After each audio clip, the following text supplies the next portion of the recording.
Thằng vạch na lục ơi, bố đó mà nè chi mà tâu lươn bóc tục bị cài rồi dún chọt nghiêm lê trình chạm plei bận đan ai bạ co slap រាជធានីភ្នំពេញបុរសម្នាក់បានបាក់កស្លាប់នៅនឹងកន្លែងកើតហេតុក្រោយពេលដែលជិះម៉ូតូចេញពីធ្វើការត្រឡប់ទៅផ្ទះវិញឡើងវ៉ាជែងលឿនមិនប្រយ័ត្នក៏ជ្រុលទៅបុកផ្ទប់ពីក្រោយរថយន្ត Toyota Prius ដែលឈប់ចតស្ងៀមនៅលើចិញ្ចើមផ្លូវយ៉ាងពេញទំហឹងហេតុការណ៍គ្រោះថ្នាក់ចរាចរណ៍ខាងលើនេះបានកើតឡើងនៅវេលាម៉ោង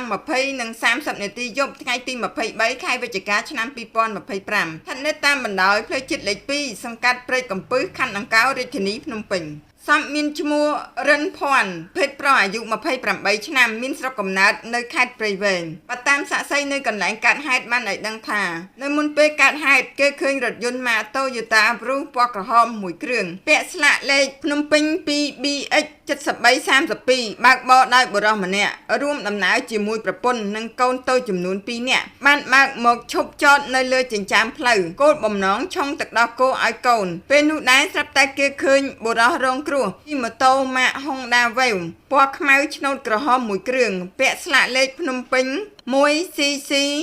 0165 ជិះម្នាក់ឯងធ្វើដំណើរតាមបណ្ដោយផ្លូវជាតិលេខ 2 ទិសដៅពីកើតទៅលិចក្នុងល្បឿនលឿនលុះមកដល់ចំណុចកាត់ហេតុបានវ៉ាជែងរថយន្តមួយគ្រឿងមិនបានមើលមុខក៏ជ្រុលទៅបុកផ្ទប់ក្រោយរថយន្ត Toyota Prius យ៉ាងពេញទំហឹងបណ្ដាលឲ្យដួលបាក់កស្លាប់ភ្លាមៗនៅនឹងកន្លែងកាត់ហេតុគួរឲ្យសង្វេគក្រោយមកក៏មានប្រជាពលរដ្ឋធ្វើដំណើរឆ្លងកាត់ឃើញក៏នាំគ្នារាយការណ៍ទៅសមត្ថកិច្ចមូលដ្ឋានឲ្យចុះមកពិនិត្យលើសាកសពហើយតាក់ទងទៅក្រុមគ្រួសារបន្ទាប់ពីកាត់ហេតុសមត្ថកិច្ចមូលដ្ឋានក៏បានចុះមកដល់រួចតាក់ទងទៅមន្ត្រីជំនាញចរាចរណ៍ផ្លូវគោករាជធានីភ្នំពេញឲ្យចុះមកធ្វើការវាស់វែងស្ទុះយករថយន្តនិងម៉ូតូជនរងគ្រោះទៅរក្សាទុកនៅការិយាល័យចរាចរណ៍ជំនាញផ្លូវគោកនៃស្នងការដ្ឋាននគរបាលរាជធានីភ្នំពេញជាបណ្ដោះអាសន្នរងចាំការដោះស្រាយគ្នានៅពេលក្រោយចំណែកសពសមត្ថកិច្ចក៏ធ្វើកំណត់ហេតុប្រគល់ឲ្យក្រុមគ្រួសារយកទៅធ្វើបុណ្យនៅឯស្រុកកំណើតតាមប្រពៃណី